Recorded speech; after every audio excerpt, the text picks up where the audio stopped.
wakishaona hizo fursa, baadaye wataanza kuzinunua nyumba za wapiga kura wangu kwa bei ndogo, kwa sababu nyumba iko kwenye korongo, utamuuzia nani bei kubwa? Watazinunua bei ndogo.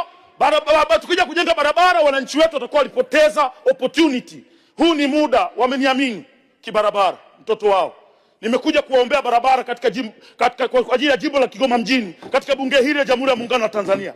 Tusaidieni barabara, tupeni barabara. Na kama tukifanya maamuzi ya pamoja, wabunge wote, nawaambieni ukweli, mama alivyokuja kuhutubia hapa, Dr. Samia Suluhu Hassan, rais wetu, alivyokuja kuhutubia hapa bunge, alivyotaja tu barabara, bunge zima likapiga makofi, akajua hapa kuna tatizo, na ndio maana ameongeza hela kwenye upande wa barabara. Lakini bado, Mheshimiwa Mwenyekiti, tunaomba sana tusaidie watu wa Kigoma tuweze kupata barabara. Hiyo ni tabu kubwa. Shida ya pili, mafuriko. Jimbo la Kigoma mjini limekumbwa na mafuriko.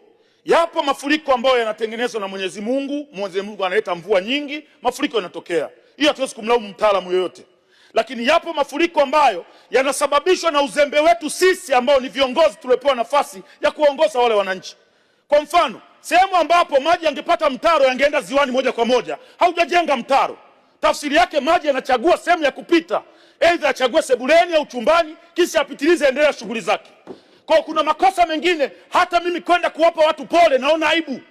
Huwezi kwenda kuwapa watu pole sehemu ambapo ungejenga mtaro mkubwa, maji yasingeleta mafuriko kwenye nyumba za watu. Siwezi kwenda, na nikimwona waziri anakwenda aende yeye, wakamzomee mwenyewe. Mimi siwezi kwenda. Mimi ninachotaka kwenda niende na Shemdoe, twende tukazindue mitaro, tukazindue barabara. Hapo tutashirikiana kwa pamoja. Namuomba sana Mheshimiwa Waziri Mkuu atusaidie watu wa Kigoma tuweze kupata barabara, lakini pia